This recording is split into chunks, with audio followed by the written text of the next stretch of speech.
Welcome to Season 5 of the Agile Brand with Greg Kihlstrom, where we talk with enterprise and technology platform leaders about the people, processes, and platforms that make marketing and customer experience successful, scalable, and sustainable. This is what creates an Agile brand. I'm your host, Greg Kihlstrom, advisor and consultant for Fortune 1000 marketing and CX leaders and teams as principal and chief strategist at GK5A, and best-selling author, keynote speaker, entrepreneur, and Agile certified coach. The Agile Brand podcast is brought to you by TEKsystems, an industry leader in full-stack technology services, talent services, and real-world application. For more information, go to teksystems.com.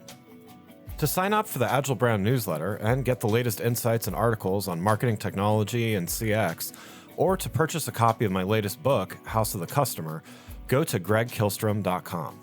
You can also find all my books on Amazon and other retailers. And now on to the show.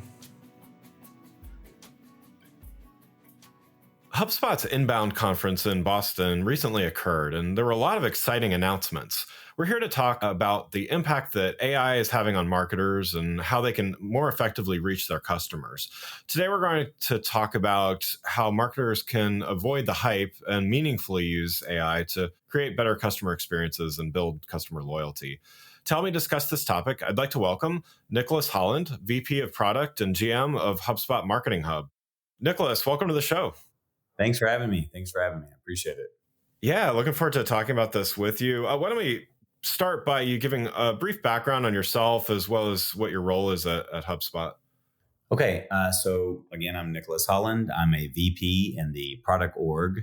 I'm also the GM of two hubs, Marketing Hub and CMS Hub. So really, I'm responsible for like the marketing persona specifically. Marketing Hub is what HubSpot's been known for. It's really like where we kind of grew our roots with an inbound concept. So it does content marketing, social media marketing, and advertising on the lead generation side. And Marketing Hub also does kind of marketing automation. So that's like campaign orchestration, automation, email marketing, mobile messaging, reporting, et cetera. So that's kind of what we do there. And then CMS Hub is basically an enterprise level kind of cloud management for your website. And so That's what I do. Wonderful. Well, yeah. So then, since we're fresh from Inbound 2023 in Boston a few weeks ago, I'd like to start by asking about the show and, some of your thoughts this year. So what were some of the highlights for you this year? So this year was, as probably most of your listeners know, the world changed pretty dramatically this year with the AI stuff with GPT and ChatGPT specifically moving into the mind share of most people, specifically business people.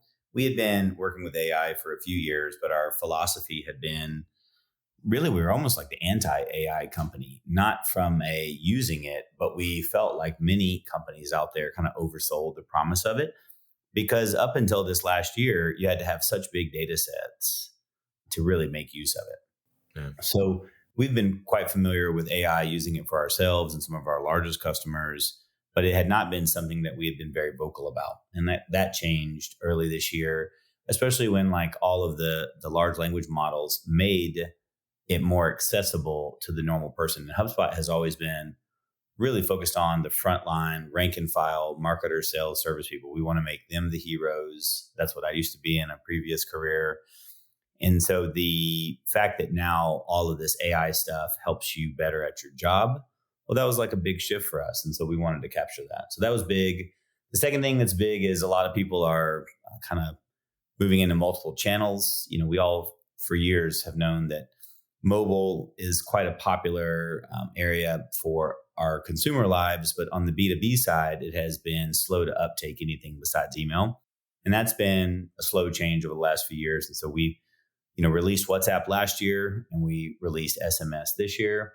And then last, I'm a big believer that if you're doing marketing specifically, that to be as personalized as you can is really the key. So the right message to the right people in the right context or the right place, that's hard. And to do that, I think that marketers that use CRMs are more powerful and more successful than those who don't.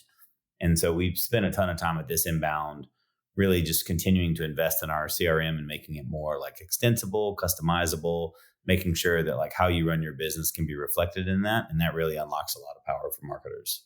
Yeah. Yeah. And that, so yeah, lots of exciting stuff there and announcements. And, I know from my perspective, and we talk a lot about omni-channel or at least moving to multi-channel and stuff. So the SMS and WhatsApp is pretty interesting stuff. It sounds like there were also some announcements around not only Sales Hub, which anyone familiar with HubSpot is I'm sure familiar with, as well as Commerce Hub. Can you talk a little bit about those? Yeah. So Sales Hub is something where, we've had a CRM, and if you've got a lot of marketers or salespeople listening, marketing or specifically sales and CRM have been synonymous for many years. And the reality is that as we've kind of matured in our business thinking, they're really kind of two separate things, frankly. CRM has become more and more like a single pane of glass to see everything about your business. And sales is more about kind of rep productivity, growing a sales force that, really helps you engage and kind of close deals with customers. So we decided to get real serious about that. And instead of kind of having them very, people conflating them together, we have the CRM is very distinctly the CRM and where you store your data. And we really wanted Sales Hub to get better at serving those frontline teams. So we got very serious and invested in a very streamlined, hyper-focused prospecting type environment and a set of tools around it to really improve that. We got really clear on making sure we put a lot of investments for like sales managers to coach their people and see what their performance is, do better sales forecasting. And then, across the board, we just added a lot of productivity stuff, a lot of polish that like makes reps and managers more successful. And in the Commerce Hub, we kind of slipped that in. It's not something you buy. It's effectively a collection of tools that just help you get paid faster. And for a while, we referenced these tools, we built them for years, but we didn't really have a way of kind of capturing what we were trying to do for customers. And so we decided to just move forward with calling it Commerce Hub. And an easy way of thinking about that is that today you're a B2B company, you're effectively probably using a CRM, you probably got marketing automation, you probably have some reps doing sales automation. But the reality is that when you engage with customers, ideally you're doing it in a digital way. So ideally you're quoting them, sending out quotes that are digital so you can get information on, what they like, what they don't, give them a chance to buy. If you've already engaged and done service with them, ideally you're invoicing them. And of course, you can invoice from your QuickBooks or your Xero or whatever your accounting system is. But to have your reps be able to close the deal or send the invoice is also a key part of many businesses. So Commerce Hub just represents all of these tools that help you get paid faster. And when it connects back to the CRM and connects back to your accounting systems, what's nice is when you start to run reports on sales performance, it's not just on the deal closed, it's actually on the money collected. That's pretty nice. Before we continue, I'd like to introduce you to a sponsor of the show, Partner Hero. Customer service outsourcing has long been available mainly to large enterprise businesses with long-term contracts and onerous procurement processes. Partner Hero is challenging business as usual and bringing the benefits of outsourcing to small and medium businesses as well as startups. With short, flexible contracts and fast ramp-up times, Partner Hero is making customer support outsourcing a viable option for small and medium businesses and startups. It's perfect for companies with seasonality expecting a temporary spike in volume or that simply need to scale up. And their focus on quality means your customers will get an experience that feels like it comes from your team. If you're ready to bring in outside customer support help for your company that feels like it's part of your existing team, check out Partner Hero. Head on over to partnerhero.com/agile, that's partnerhero.com/AGILE, to book a free consultation with their solutions team. Mention you heard about Partner Hero from the Agile brand and they'll waive the setup fee. Now let's get back to the show. Let's now shift a little bit. You had mentioned the trend of AI is, it's certainly sweeping the industry. And so, I want to spend some time talking about that today. Certainly HubSpot has announced some features and I want to talk some about that as well as just, more broadly how marketers should be thinking about using AI tools in general. And certainly we've spent a lot of time on this show over this year every show that I've had this year has touched on it in some way. But I think today, as we talk through this, want to look at, there's a lot of things that can be done, but what's going to make the most meaningful impact to marketers as we move forward. So, but let's start with HubSpot made a big announcement of HubSpot AI. Could you give us a sense of what exactly does that include, and maybe some of the highlights? Sure.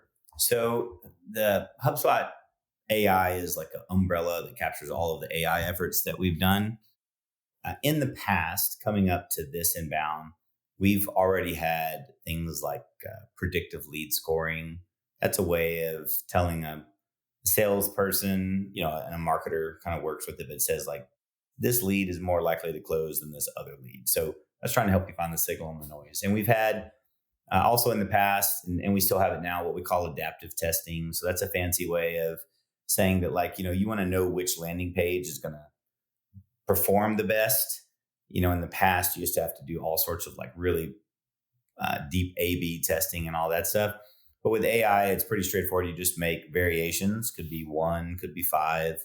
And then the AI will watch and find the best variation and just naturally make that the main one. So it's pretty nice. It kind of takes a lot of the pain out of testing. Yeah. For this inbound, for example, we really did a lot with integrating the LLM type stuff. So, and you'll see a lot of vendors across the world doing this.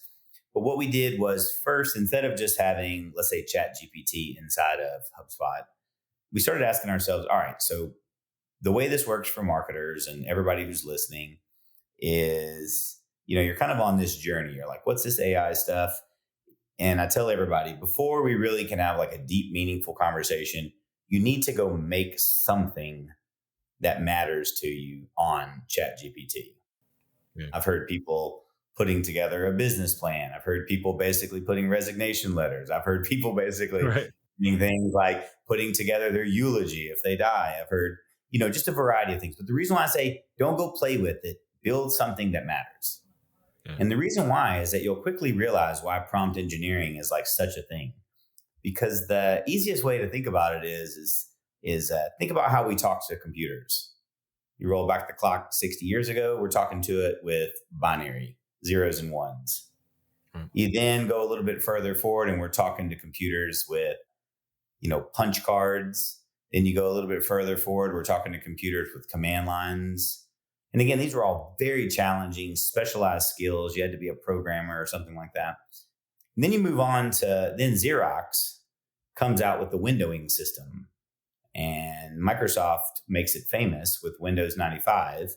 Right. And now it sets the paradigm that we are interfacing with a windowing machine for the next, 30 years.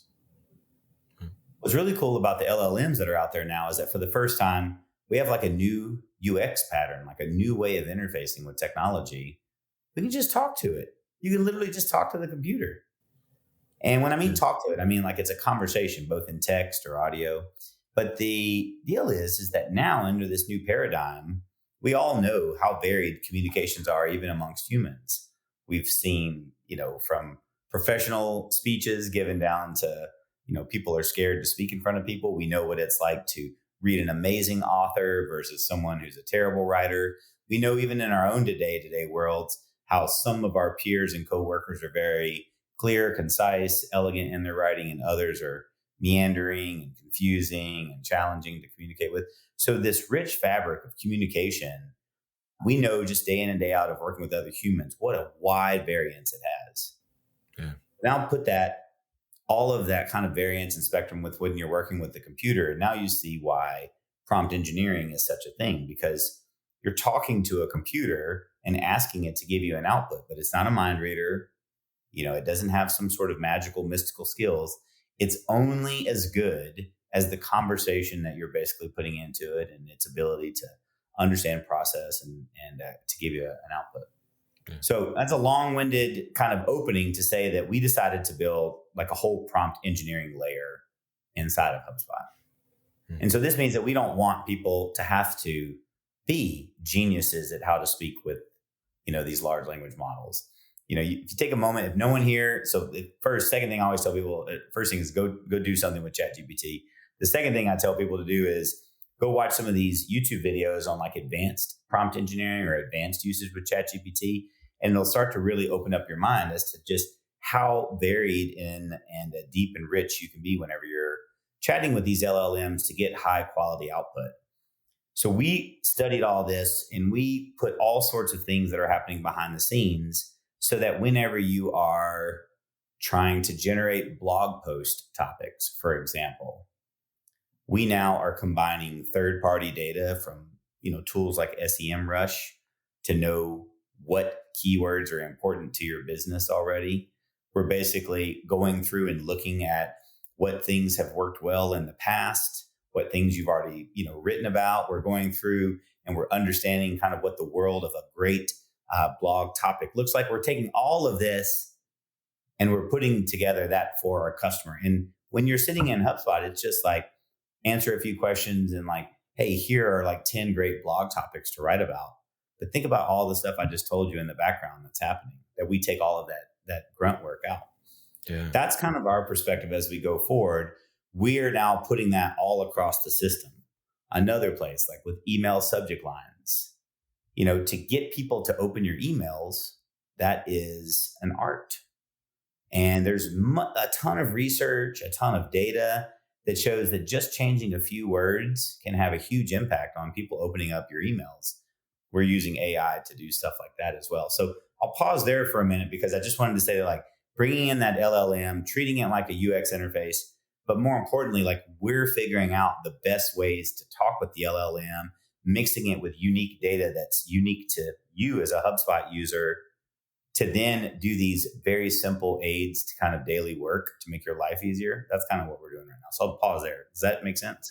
Yeah, definitely. And it kind of speaks to, I mean, you're looking at things from the operational standpoint, right? Because you're making it easy, you're making it, democratizing, so to speak, the because it is prompt engineering. It's a thing, to your point, and it's there are people that are very good at it, and there are people that are. I mean, it's kind of, I just liken it to like searching on Google. Like it's funny to say, but there are people that are not very good at searching on a search engine, and there are people that are good at it. And so I think it's simpler, but I think it's a decent analogy there of, and now that we have generative AI, which, you can get quite a variance of results. So, it sounds like you're looking at not only what is the experience of the content creator or the marketer or salesperson, whoever that is on the inside of the organization, as well as looking at then how does it get distributed to the end customer. And, I think that's it's important to kind of take into account that entire life cycle, not just how do we get content out, but how do we get great content out, and how do we make relevant content? Yeah. We did a couple of other cool things that I think are just the beginning of where all these things are going. So like the first is we have a very powerful content platform for building all sorts of content experiences, from microsites to portals to full on websites for your business. And one of the things we found is that you can ask questions and understand what the user is looking for, and you can build a site for them. And we decided to start exploring this with our freemium product. And so now, if anybody's listening, you want to start a side hustle, you want to go do something, like, you can go to HubSpot, sign up, answer a few questions, and it will generate a custom website for you. Nice. And right now it's a very simplistic, it's still nice looking, but it's like a single page website, still built on our content platform, so you can expand it.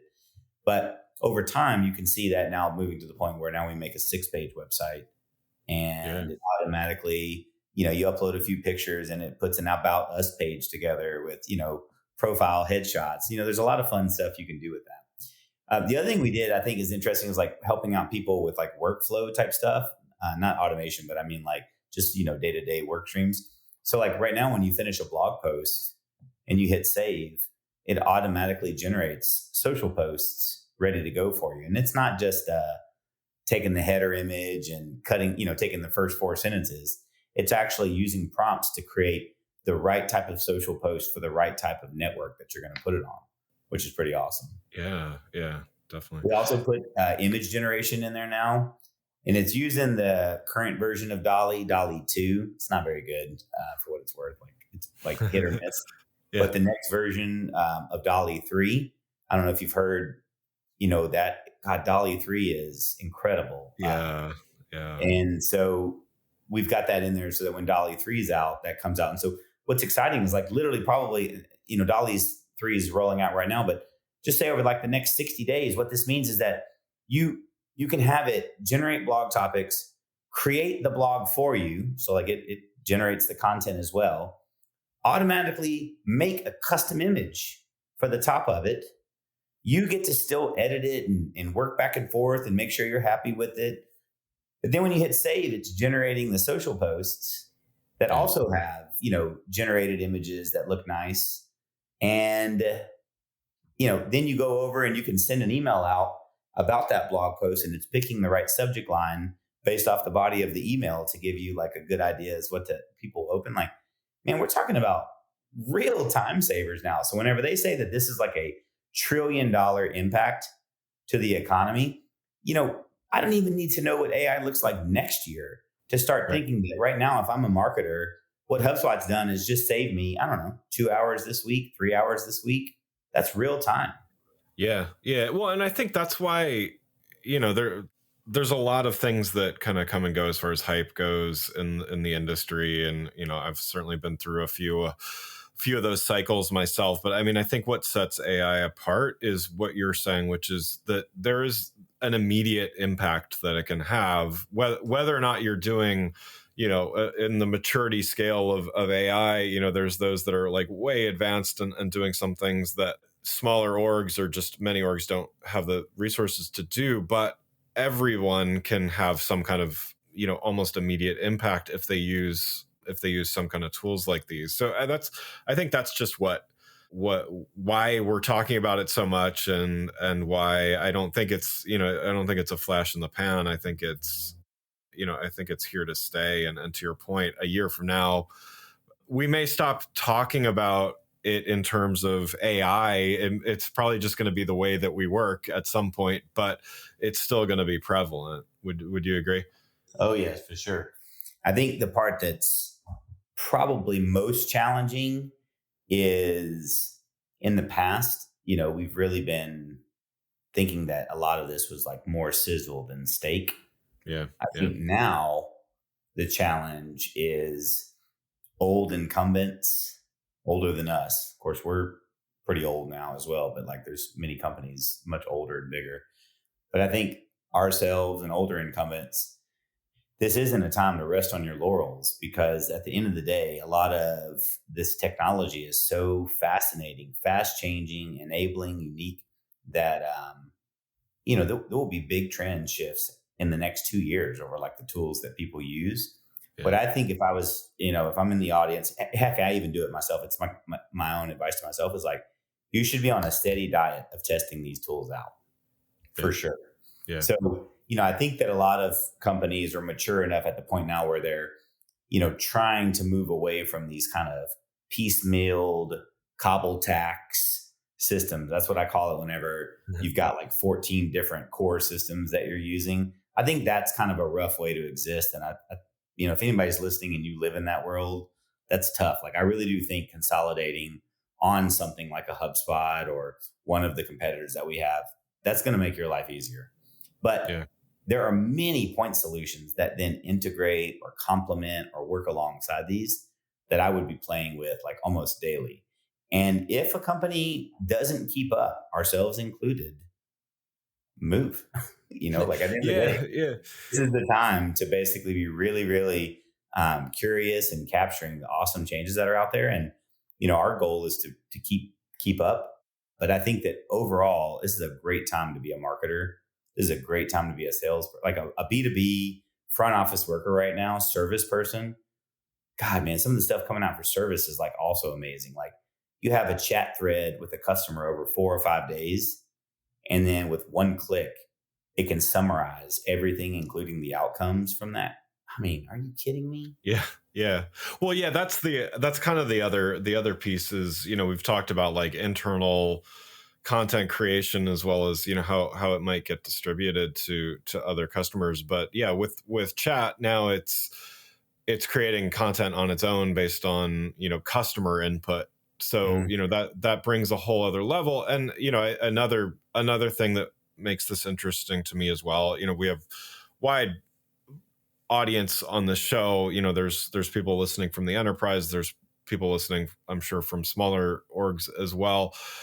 It helps maybe in different ways, but it helps organizations of all sizes, whether you have a huge marketing team and you just need to scale to yet more customers because customers want more personalization every day at this point, or you're a small org or a small marketing team and you just need to do more. It helps you scale there. But I think that the chat and the conversational marketing piece is yet another, kind of exponential growth thing because now you don't have to have a customer service rep on the other side of that. Now it's automated, and yet, more and more able to speak in your voice and connect to things in the workflow as well. And it sounds like you've made some enhancements with that as well. Yeah, I think at this inbound service hub, one of the things they released is that you can feed it all of your knowledge base articles, feed a chat, like a bot, all Yeah. of the knowledge base articles.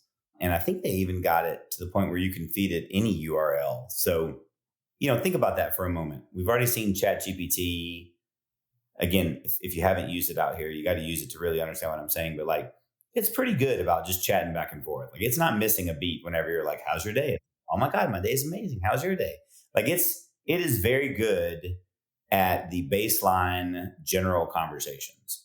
So then you go in and you want to ask it a specific question. Excuse me, where would I go to connect my domain here at HubSpot? That's like a very legitimate support question. It's like a big Right. support driver that we get. People call in. Our UX people obsess over like, how do we make this more easy to find? There's even jokes like do you put connect domain in the main navigation? Probably not. That'd be awful after it works. But like still, you get that. So the fact Yeah. that someone can go say, how do I do this? And then a knowledge base article, which you have carefully curated, kept up to date. You've got people who are trying to make sure these things are good about answering the questions of customers. That knowledge base is now something that has been fed into the database or the mind, roughly, of the AI. And what it does is it just gives you a very natural, sure, I can help you with that. Here's what you do. You go up to settings, you go down to this particular thing, domains. Over on the right, you do X, Y, and Z. Let me know if you want me to go deeper. Yeah. Yeah. Man, I mean, now, and then to your point, you talked about voice. We're not far off. Like the technology exists today Yeah. already. Like we just haven't, but we're not far off where that whole thing I just said can be done over the phone Mm. with audio. I mean, Yeah. if you haven't seen like, this is not a HubSpot company, but if you haven't seen like Smith.ai or Air.ai, these are companies that, and I can't attest for how good they are, but their demos are interesting. Their demos are effectively AI, something like a large language model that has been paired with a voice model, Yeah. and they are conducting phone calls. Yeah. Yeah. It's and that just speaks to customers want to connect how they want to connect. There's no one way that that a brand should provide their customers to contact. It's kind of whatever works best for that end customer for any Yeah. number of reasons. Sometimes multiple channels in the course of a day. It's just kind of what's in front of them. Now, last thing I'll tell you, like this is just getting like real meta, but I bet a lot of us, do you have an Alexa or a Google, I do. speaker? I have Alexa. Yeah. Yeah. So we've already kind of given them a personality. They have good voice models. They sound nice. They're pretty snappy. They mess up every once in a while, but they're pretty snappy about answering at the good rhythm. So we've already figured out intonation, rhythm of speaking. We've allowed a device in the house that we talk to. Like we already have a robot roughly in the house. But Alexa and Google specifically are moving at light speed to basically replace their current models with large language models. So the reality is that soon you'll be able to have conversations with Alexa and conversations with Bard / Google Assistant. Yeah. And when that happens and you're that used to talking to an AI agent, I think we're not going to see a lot of like pushback or kind of squinched up faces where people are like, oh, I have to talk to a bot. Right. I think they're going to be just fine with it. It's going to say something like, would you like to talk to an AI agent right now? Would you like to wait for a human for 6 minutes? Or would you like to, have somebody call you back? And someone's going to be like, yeah, I'll try the AI bot. Let's go. Yeah, yeah. Well, I mean, especially if they're, if they're directly linked into data. I mean, this is where the probably a topic for another for another show as well. But when there's disconnected data sources and all that kind of stuff, like it doesn't matter if you're human, bot, or whatever. Like the customer's not going to get what they want. But if the AI bot has access to all the relevant information, then yeah, why wouldn't you? It's probably quicker than a person. That's right. Yeah. There's a world here. I did an interview at Inbound and someone said, should we be scared of Inbound and all that stuff? And I was like, I mean, not Inbound, AI. Yeah. And I said, what I think the debate when they say, should we be scared is like, there's really a debate about like artificial general intelligence, AGI. Right. There's a debate about like, if it becomes self-aware and, kind of begins to try to teach itself on its own, all that stuff. Like there are some ethical discussions around there. I mean, that's the Terminator scenario, right? I think that there are true ethical conversations to be had around that. But where we are right now is I'm not scared of a bulldozer.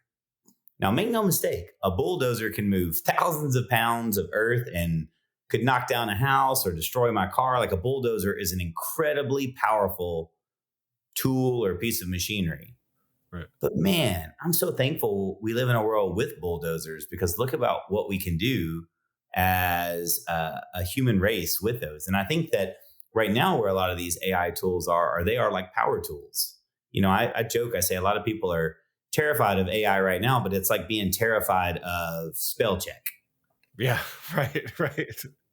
When you go through and you're writing your document and it's going through and it's correcting your spell check and your grammar, that's like pretty amazing if you were to roll back the clock 40 years ago.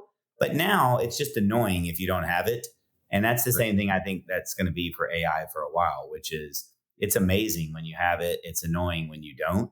And I think that people will be more and more thankful for it. I do think we've got to watch out how far we go. This is like a Lord of the Rings, like don't dig too deep in the mines of Moria. But right. I do think right now it's something that people should be pretty happy about. Yeah, absolutely. Well, Nicholas, thanks so much for joining. One last thing before we go, just you've given a lot of great advice and touched on a lot of subjects here today. But if you had one piece of advice for those orgs out there that maybe they're not afraid of AI, but maybe unsure where to start, how they should be thinking about it, what's one piece of advice there? So I go back to, I'll give you three. I know, but like, go use ChatGPT or Claude, CLAUDE. Like those are the two kind of big names in the space right now. Go use them and make a meaningful piece of content, either for work or for home. And when I say meaningful, like get all the way through to it being a finished product, because then you'll smile and chuckle about how far it has to go to become Skynet. And then the last part is hopefully everybody realizes that this is like a really fun time to unlock productivity.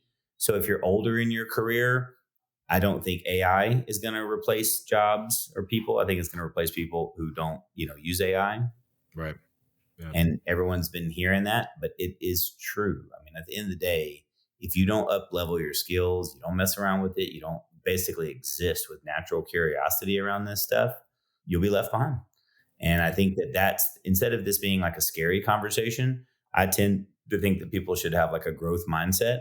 We should always be trying to grow and evolve. Nothing stays the same. And I think that my last piece of advice is just stay super curious about this stuff, stay super open-minded, and be really receptive to kind of the spoils that will come from this. Like there'll be a lot of nice upside. And I think people who embrace that will be pleasantly surprised. Yeah. Love it. Great advice. Well, again, I'd like to thank Nicholas Holland, VP of Product and GM of HubSpot Marketing Hub, for joining the show. You can learn more about Nicholas and HubSpot by following the links in the show notes. Thanks again for listening to the Agile Brand with Greg Kihlstrom podcast, brought to you by Tech Systems. If you enjoyed the show, please take a minute to subscribe on your podcast channel of choice and leave us a rating so that others can find the show more easily. You can access more episodes of the show at www.gregkihlstrom.com. That's GregKihlstrom.com. To get a copy of my latest book, House of the Customer, visit my website, or you can find it on Amazon or other retailers. The Agile Brand is produced by Missing Link, a Latina-owned, strategy-driven, creatively fueled production co-op. From ideation to creation, they craft human connections through intelligent, engaging, and informative content. Until next time, stay agile.